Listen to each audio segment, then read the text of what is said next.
नमस्कार, हमारे चैनल में आपका स्वागत है। मैं हूं रामचंद्र मौर्य। साथियों, लोकसभा चुनाव नज़दीक आ गया है।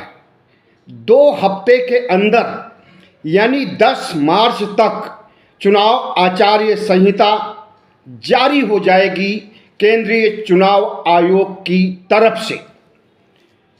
और लोकसभा चुनाव नज़दीक होने के साथ साथ भारतीय जनता पार्टी को सियासी संकट का सामना करना पड़ रहा है। जिस तरह से सुप्रीम कोर्ट ने तमाम फैसले भारतीय जनता पार्टी के खिलाफ दिया है और 20 मार्च को सबसे बड़ा फैसला आने वाला है ईवीएम का। तो अभी हाल ही में इलेक्टोरल बॉन्ड पर जो फैसला सुप्रीम कोर्ट का आया था, उससे भारतीय जनता पार्टी की नींव हिल गई है।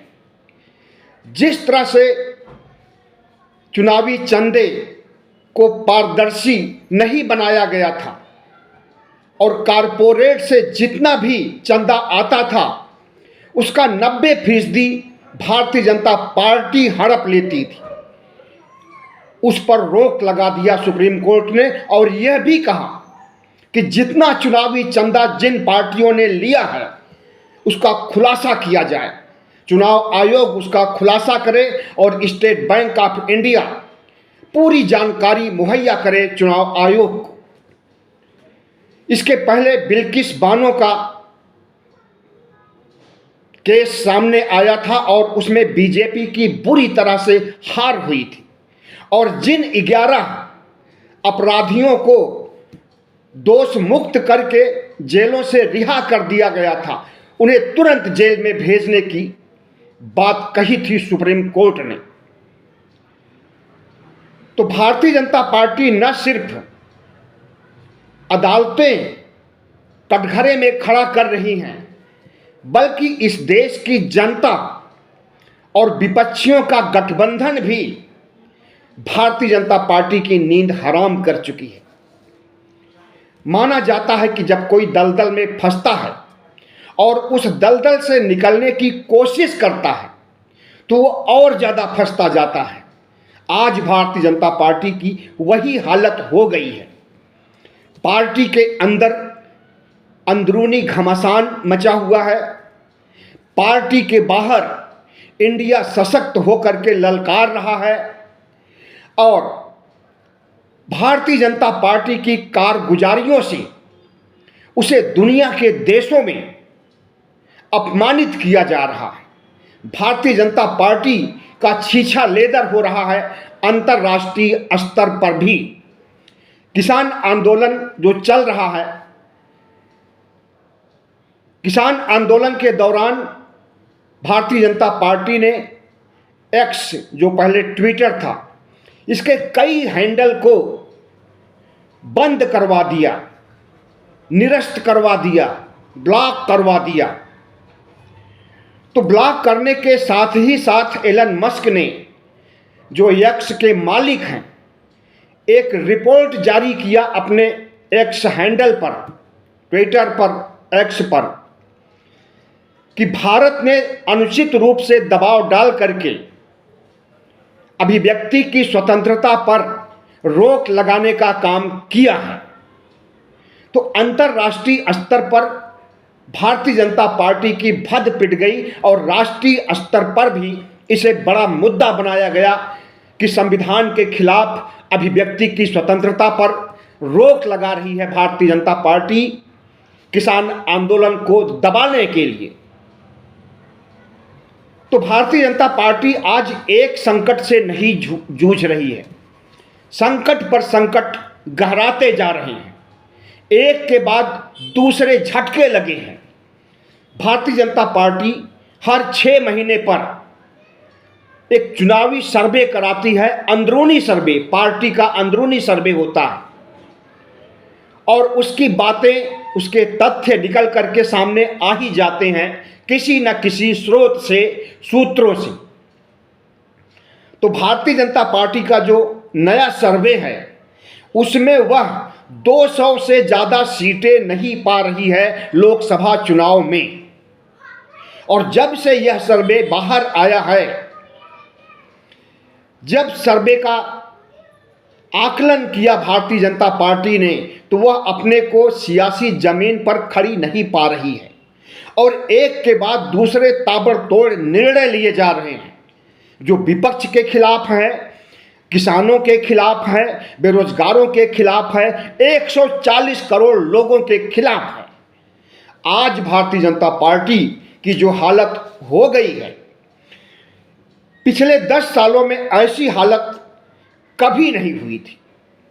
भारतीय जनता पार्टी का चुनाव जीतने का जो सबसे बड़ा मुद्दा था, राम मंदिर का मुद्दा, प्राण प्रतिष्ठा का मुद्दा, भारतीय जनता पार्टी को लगा था कि 80% हिंदुओं का पूरा वोट उसे मिल जाएगा और चुनाव में जीत हासिल हो जाएगी।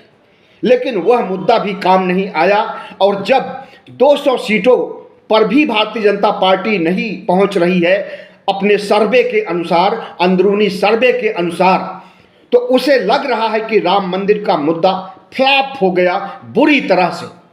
राम मंदिर की हवा निकल चुकी है और भारतीय जनता पार्टी जिस ढंग से प्रधानमंत्री नरेंद्र मोदी के चेहरे का, मोदी है तो मुमकिन है के नारे का उपयोग करके चुनाव जीतती थी, वह चेहरा भी कहीं बदरंग हो गया।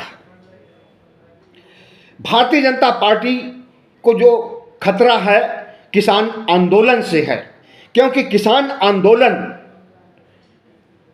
सिर्फ हरियाणा और पंजाब के किसानों का नहीं है, बल्कि इसमें उत्तर प्रदेश भी शामिल है, हरियाणा और पंजाब तो है ही, दक्षिण में कर्नाटक और केरल तक भी इस आंदोलन में शामिल है, उड़ीसा और बंगाल भी इसमें शामिल है। वहाँ से चल रहे किसानों को रेलवे प्लेटफार्म पर रोक करके उन्हें जेलों में ठूस दिया गया है और पूरब में बिहार तक, असम तक के किसान आंदोलन से जुड़े हुए हैं। तो राष्ट्रीय स्तर का किसान आंदोलन ऐन वक्त पर चुनाव के समय अगर मजबूती के साथ डटा हुआ है, अपनी बातें मंगवाने के लिए अगर प्रधानमंत्री किसानों की मांगे मान लेते हैं तो कारपोरेट नाराज हो जाएगा और बातें नहीं मानते हैं तो किसान नाराज हो जाएगा और इस देश के बेरोजगार भी नाराज हो जाएंगे। अब चुनना है प्रधानमंत्री नरेंद्र मोदी को कि वह किसे खुश देखना चाहते हैं, किसानों को या कारपोरेट को। कारपोरेट को इसलिए कि एमएसपी की गारंटी न मिलने का पूरा फायदा कारपोरेट को मिल रहा था। प्राइवेट सेक्टर के तमाम से कारपोरेट एमएसपी से कम पर खरीदारी करके और उसे महंगे भाव में बेचते थे या विदेशों में सप्लाई करते थे अनाज को। प्रधानमंत्री नरेंद्र मोदी को कारपोरेट ही फंडिंग करता है। चुनाव लड़ने का, विधायक सांसद खरीदने का, ऑपरेशन लोटस चलाने का पैसा कारपोरेट देता है और कारपोरेट अगर हाथ खींच लेगा तो प्रधानमंत्री नरेंद्र मोदी को दिन में तारे दिखाई देने लगेंगे। तो इस तरह से, जिस तरह से सुप्रीम कोर्ट ने चुनावी चंदे पर रोक लगा दिया है, उससे भी भारतीय जनता पार्टी को भारी नुकसान हुआ है और कारपोरेट अगर हाथ खींच लिया, चंदे नहीं दिया तो भी खतरा है। अंदरूनी सर्वे में 200 से ऊपर इन्हें सीटें नहीं मिल रही हैं, तो इसके लिए इन्होंने तमाम फार्मूले ईजाद किए हैं। नीतीश कुमार को तोड़ा, जयंत चौधरी को तोड़ा और ममता पर डोरे डाला, लेकिन ममता इनके डोरे से नहीं बंध सकी। और ममता भी लगता है कि 1-2 दिन में उन्हें सद्बुद्धि आ गई है। संदेश खाली का जो आंदोलन चलाया भारतीय जनता पार्टी और संघ के लोगों ने, तो उससे ममता का हृदय परिवर्तन हो रहा है इंडिया के साथ आने के लिए। और ऐसे संकेत मिल रहे हैं टीएमसी के द्वारा कि 1-2 दिन में ममता से सीट शेयरिंग का काम पूरा हो जाएगा, जिस तरह से उत्तर प्रदेश में हुआ, दिल्ली में हुआ, गोवा में हुआ, गुजरात में हुआ या बिहार में हुआ। तो ममता भी इंडिया गठबंधन में आ रही हैं। और फिर से अगर इंडिया गठबंधन ताकतवर हो रहा है, जयंत चौधरी, नीतीश कुमार के जाने के बावजूद अगर इंडिया गठबंधन शक्तिशाली हो रहा है, तो यह मोदी के लिए बहुत बड़ा झटका है। नीतीश के जाने का जो नुकसान था, उसकी भरपाई के लिए तेजस्वी यादव ने पूरे बिहार में पदयात्रा करके बिहार को नापने का काम किया। अभी उनकी पदयात्रा चल रही है, आज ही एक चरण पूरा हुआ है और कई चरण आयोजित करके पूरे बिहार को नीतीश और मोदी के चाल चरित्र, चेहरे और उनकी पलटू राम की छवि को लोगों के सामने पेश करने में कामयाब साबित होने वाले हैं तेजस्वी यादव। राष्ट्रीय जनता दल के बारे में प्रचारित किया जाता है कि यम वाई, जिसे माई भी कहा जाता है, यम वाई मुस्लिम और यादव के गठजोड़ से राष्ट्रीय जनता दल को वोट मिलता है। लेकिन अपनी चुनावी यात्रा के दौरान बिहार में तेजस्वी यादव ने घूम घूम करके कहा है कि सिर्फ माई ही नहीं हमारे साथ है, हमारे साथ बाप भी है। बाप की बात अभी सुनने में आई है कुछ दिनों पहले। बाप का मतलब बी से बहुजन, ए से अगड़ा और पी से पुअर। बहुजन में ओबीसी, एससी, एसटी आ गए। अगड़ा में जो गरीब तबके का सवर्ण वोटर है वो आ गया। और पुअर में 140 करोड़ देशवासियों में जितने भी पॉवर्टी लाइन के नीचे हैं, गरीबी रेखा के नीचे हैं, बीपीएल धारी हैं, वे आ गए। तो जिस तरह से नीतीश कुमार को प्रधानमंत्री नरेंद्र मोदी को घेरने का काम अपने यात्रा में, जन विश्वास यात्रा में मजबूती के साथ मुद्दे उठा रहे हैं तेजस्वी यादव, तो हमें लगता है कि नीतीश कुमार के जाने का नकारात्मक नहीं सकारात्मक प्रभाव पड़ेगा बिहार में। और बिहार में 40 सीटों में से 39 सीटें अगर 2019 में नीतीश और मोदी लेकर के आए थे, तो उस समय विपक्ष कमजोर था और इंडिया गठबंधन जैसी नाम की कोई चीज ही नहीं थी। 2019 से अब तक बिहार की गंगा में बहुत पानी बह चुका है, स्थितियां बदल चुकी हैं, स्थितियां पलट चुकी हैं।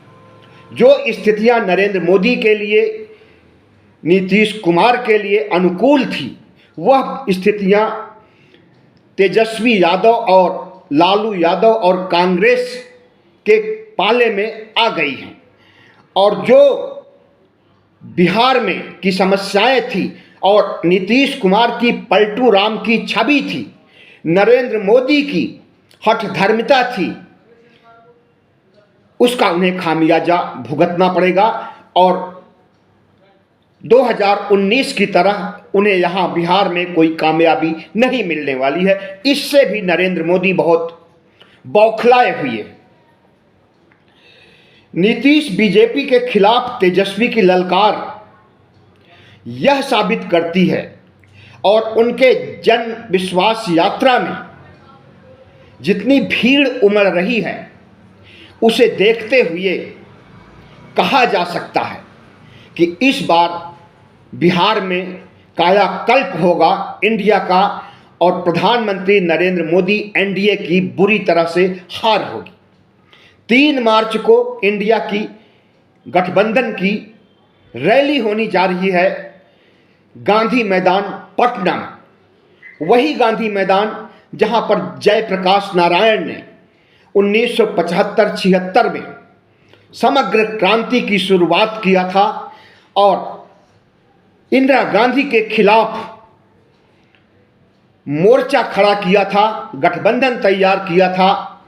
तो बिहार क्रांति की धरती है और उसी क्रांति की धरती, उसी गांधी मैदान से अगर तेजस्वी यादव, राहुल यादव और इंडिया घटक के अन्य पार्टियां मजबूती के साथ प्रधानमंत्री नरेंद्र मोदी के चाल चरित्र चेहरे को उजागर करेंगी तो इसका न सिर्फ बिहार में बल्कि पूरे देश में अच्छा संदेश जाएगा। अभी एलन मस्क ने जो रिपोर्ट एक्स पर प्रकाशित किया था, तो आपको बता दें कि 2.25 करोड़ सब्सक्राइबर या फॉलो करने वाले लोग उपलब्ध हैं एक्स पर, और यह बहुत बड़ी संख्या होती है उच्च वर्ग में, मध्य वर्ग में, कुछ स्तर तक निम्न वर्ग में भी। और सोशल मीडिया पर एक्स की मौजूदगी होती है, चाहे वो फेसबुक हो, इंस्टाग्राम हो, व्हाट्सएप हो, तमाम मंचों पर एक्स से चीज़ें ली जाती हैं और जो कुछ एक्स पर आता है इन्हीं सोशल मीडिया के जरिए पूरे देश में नैरेटिव बनाता है। तो न सिर्फ राष्ट्रीय स्तर पर बल्कि अंतर्राष्ट्रीय स्तर पर नरेंद्र मोदी की भद्द पीट रही है जब इन्होंने अभिव्यक्ति की आज़ादी पर रोक लगाई और ट्विटर हैंडल को बंद करने का आदेश दिया, ट्विटर को, एक्स को।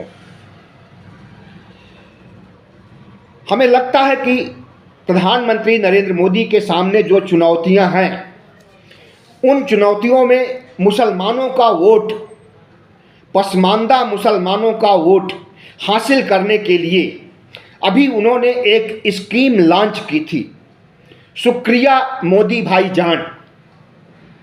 भारतीय जनता पार्टी का अल्पसंख्यक मोर्चा शुक्रिया मोदी जान पूरे देश में चलाने की कोशिश किया, महिला मतदाताओं को पटाने की कोशिश किया, 3 तलाक की याद दिला करके महिलाओं के वोट पाने की कोशिश किया, लेकिन उसे हर जगह मुंह की खानी पड़ी और अंततः उसे शुक्रिया मोदी भाईजान कार्यक्रम को बंद करना पड़ा। न दूरी है न खाई है, मोदी हमारा भाई है।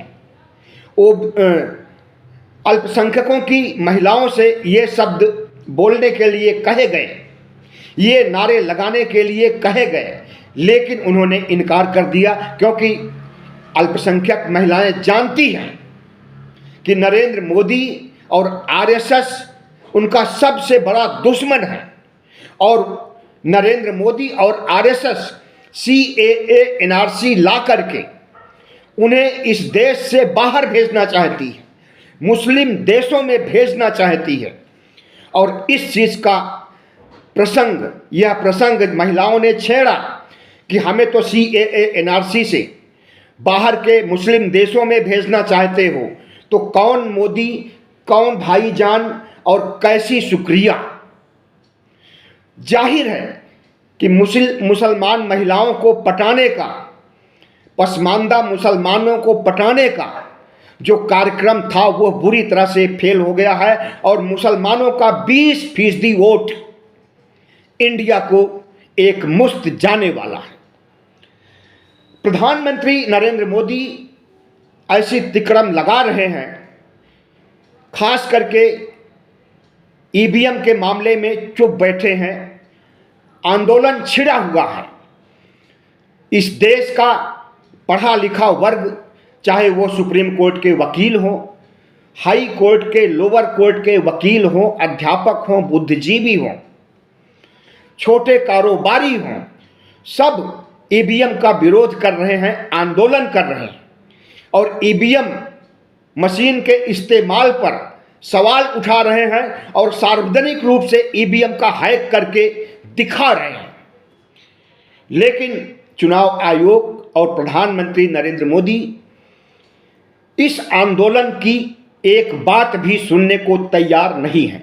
लेकिन इसी 20 मार्च को ईवीएम के खिलाफ सुप्रीम कोर्ट का निर्णय आने वाला है।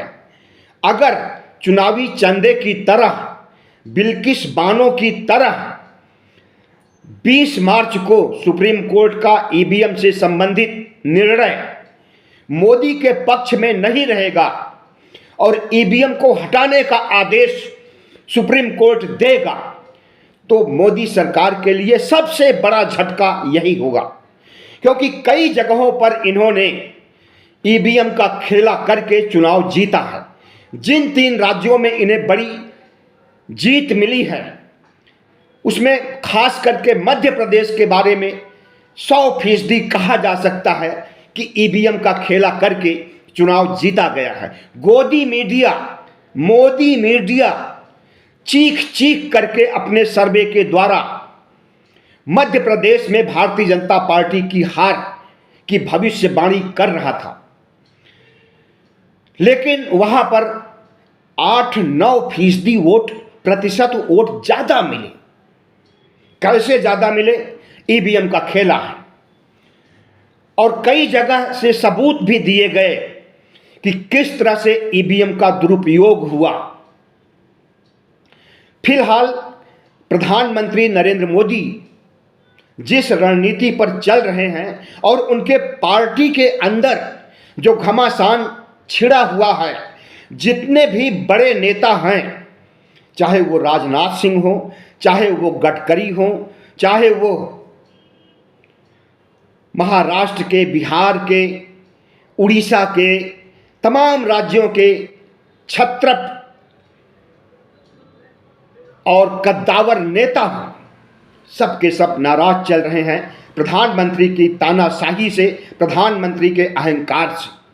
सिर्फ विपक्ष को खत्म करने की कसम नहीं खाई है नरेंद्र मोदी ने, अपनी पार्टी के प्रजातांत्रिक स्वरूप पर भी हमला किया है। पार्टी में कोई आवाज नहीं उठा सकता है नरेंद्र मोदी के खिलाफ और पार्टी के अंदर एक तबका ऐसा भी है जो हमेशा प्रधानमंत्री नरेंद्र मोदी का विरोध किया है। वो चाहे वरुण गांधी हो, वो चाहे मेनका गांधी हो, वो चाहे सुब्रमण्यम स्वामी हो, वो चाहे नितिन गडकरी हो। लंबी फेहरिस्त है जो कि प्रधानमंत्री नरेंद्र मोदी की नीतियों में विश्वास नहीं करता है और इनका कटु आलोचक है। तो आज ऐन चुनाव के वक्त जब लोकसभा चुनाव के लिए आचार्य संहिता लागू होने वाली है, ऐसे माहौल में अगर भारतीय जनता पार्टी को झटके पे झटके लग रहे हैं तो देखिएगा कि प्रधानमंत्री नरेंद्र मोदी तीसरी बार शपथ नहीं ले पाएंगे और इंडिया गठबंधन से की जीत होगी। और ज़्यादा उम्मीद है कि अगर इंडिया गठबंधन की जीत होगी तो इस देश को एक दलित, एक बुद्धिस्ट, अंबेडकरवादी प्रधानमंत्री मिलेगा, 16वें प्रधानमंत्री के रूप में। बहुत बहुत धन्यवाद। हमारे चैनल को सब्सक्राइब कीजिएगा, लाइक कीजिएगा और शेयर कीजिएगा।